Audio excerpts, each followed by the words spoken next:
Donald Trump thought he was tightening his grip on America's neighbors. Instead, he may have just pushed one of them straight into the arms of America's rivals. When Trump unleashed his latest round of tariffs, jacking up duties on Canadian goods to 35% and even 50% on steel and aluminum, he framed it as a patriotic defense of U.S. workers. But the backlash has been immediate and explosive. Canadian retailers are boycotting American products. Cross-border traffic is drying up. And in the middle of this chaos, global headlines explode with speculation. Canada eyes BRICS. Now, is Ottawa actually filing BRICS membership papers? Not yet. But here's what matters. The rumor itself is powerful. It taps into a larger truth, that Washington's economic bullying is driving allies to look elsewhere, and that BRICS, once dismissed as a sideshow, is becoming a louder alternative voice in global trade. At the July BRICS summit in Rio, leaders didn't launch a new currency, but they made one thing clear. They're sick of US dollar dominance. And if even America's closest ally starts flirting with that message, Trump's trade war might have just opened a geopolitical Pandora's box. So tonight we ask, is Trump protecting American workers? Or is he accelerating the very decline he claims to fight? To understand why the rumor of Canada drifting toward BRICS has caught fire, we need to rewind to the past few months. On July 31st, 2025, Donald Trump raised the blanket tariff on Canadian goods from 25% to 35%. Less than 3 weeks later, on August 18th, his administration expanded those tariffs to cover hundreds of finished steel and aluminum products at an astonishing 50% rate.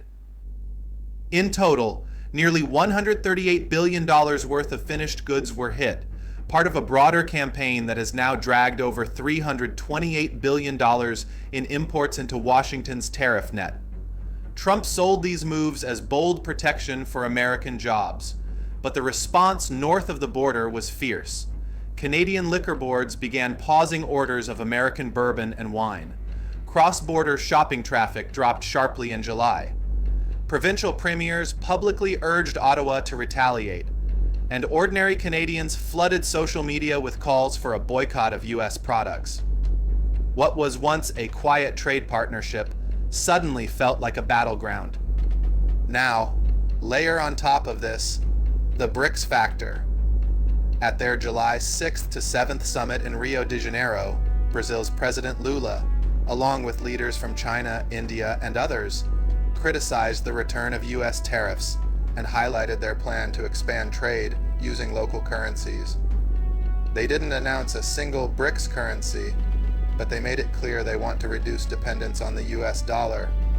For a country like Canada, already bruised by tariffs, staring at record trade deficits in the spring, and now desperate to diversify markets, the optics were potent. Ottawa has been accelerating talks with Mercosur, sending trade delegations to Southeast Asia, and openly acknowledging the rise of blocs like BRICS in its foreign policy briefings. It hasn't applied to join, but the idea of aligning more with these markets suddenly doesn't sound so far-fetched, and politically, the moment is combustible. Trump rages at the idea of losing Canada to rival blocs. Canadian Prime Minister Mark Carney, a former central banker with global credibility, is carefully positioning the country as a middle power that won't be bullied by Washington. That clash of personalities, Trump's anger versus Carney's technocracy, adds another dramatic layer. So when headlines blare, Canada to join BRICS, the truth doesn't even matter as much as the perception. Perception is power. And perception is that Trump's trade war is fracturing North America, just as BRICS is extending its reach. Let's strip away the political spin and look at the numbers. First, the tariffs themselves. The Trump administration's move on July 31st hiked tariffs on Canadian imports from 25% to 35%, and by August 18th, the scope widened dramatically. According to US trade data, this meant nearly $138 billion in finished steel and aluminum products were slapped with 50% duties, bringing the total value of imports affected to over $328 billion. For perspective, that's almost a quarter of Canada's entire export economy now staring down higher US costs. And the backlash is already measurable. Statistics Canada's July data showed a steep fall in cross-border shopping trips, one of the first visible signs of consumer-level retaliation. Liquor control boards in provinces like Ontario and Quebec publicly announced pauses or cancellations of US alcohol purchases. At the same time, April and May trade reports showed Canada running some of its worst trade deficits in decades, leaving Ottawa under immense pressure to find new buyers outside the United States. Now shift to the global stage. At the Rio BRICS summit in early July, leaders emphasized expanding trade in national currencies. No new BRICS currency was unveiled, but the intent was unmistakable. Reduce reliance on the US dollar. This aligns with broader financial trends. According to the IMF's COFR database, the US dollar accounted for about 57.7% of global foreign exchange reserves in the first quarter of 2025, down slightly from previous years, but still by far the dominant currency.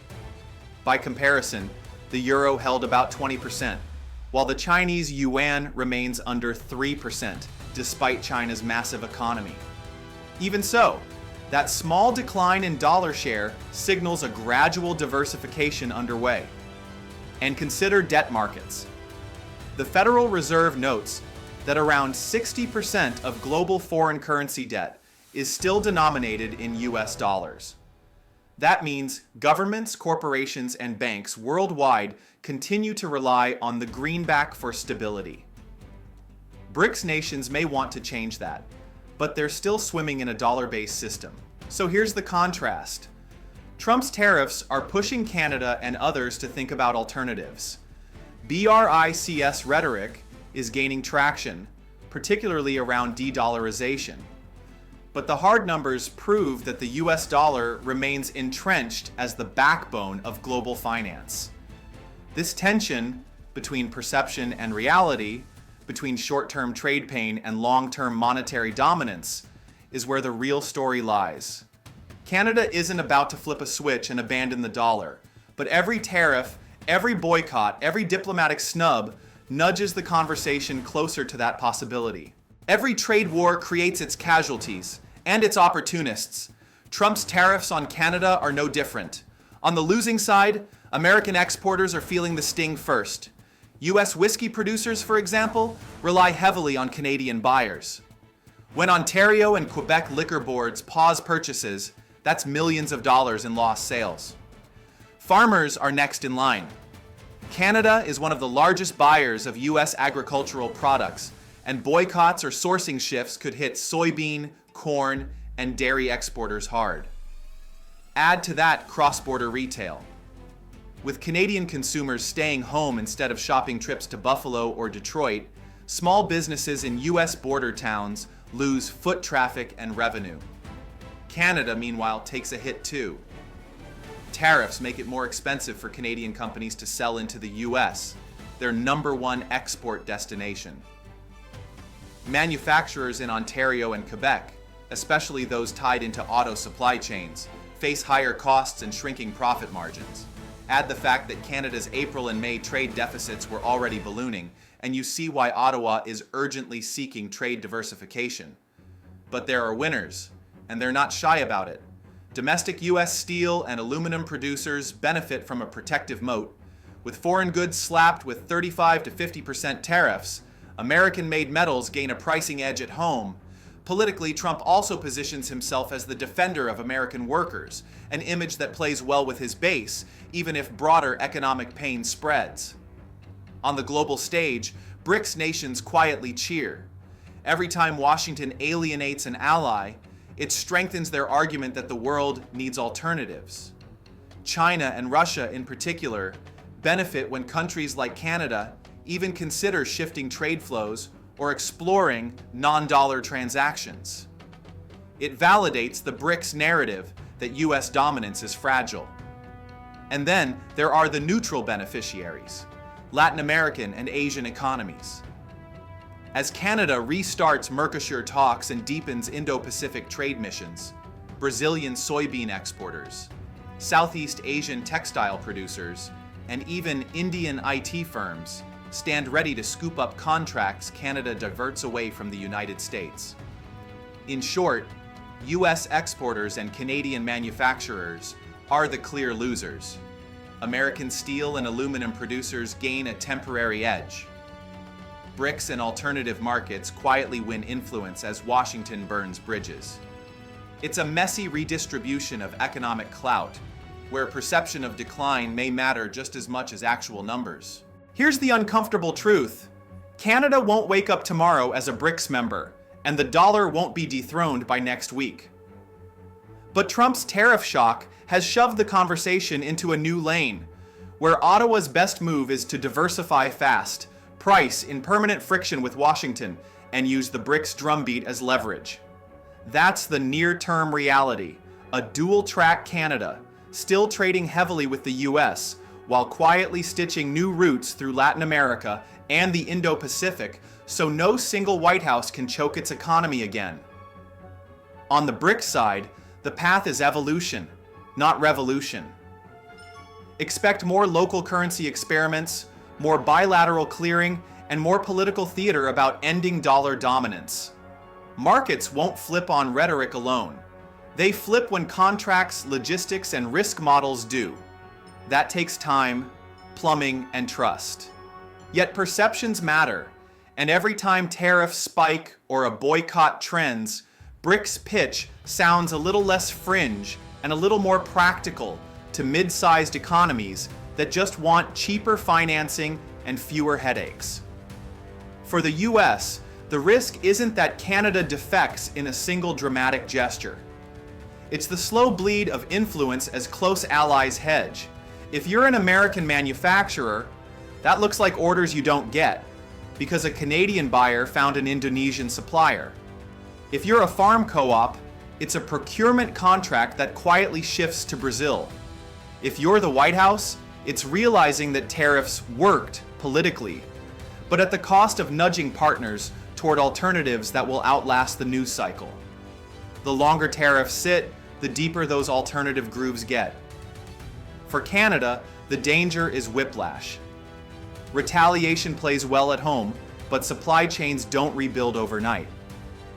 Canadian firms tied into US auto and machinery networks will need bridge strategies, partial reshoring, dual sourcing, and currency hedges that assume volatility is the new normal. The good news? Ottawa has credible messengers and a clear mandate to spread risk. The bad news? Diversification only sticks if Canadian policy stays boring, predictable, and pro-investment, even when headlines get noisy. So, what should you watch? Not slogans, contracts. Follow real settlement behavior in cross-border deals. Watch the cadence of Canadian trade missions and whether MOUs turn into shipments. Look at inventory cycles in steel and autos. If backlogs clear without US supply, that's a tell.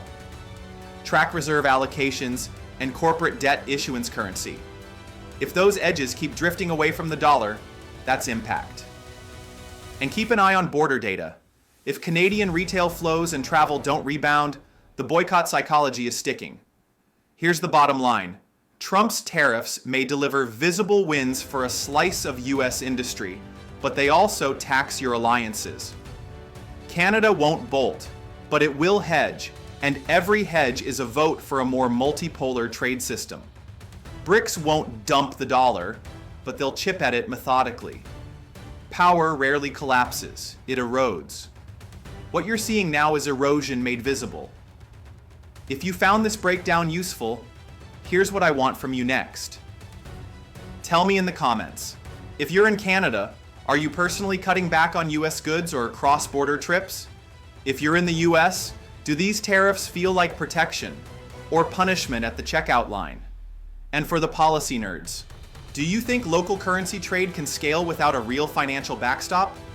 If you want more data-driven, no-spin analysis on the US-Canada economic chessboard and how it ties into BRICS and the future of the dollar, hit subscribe, tap the bell, and share this with someone who thinks trade wars are cost-free.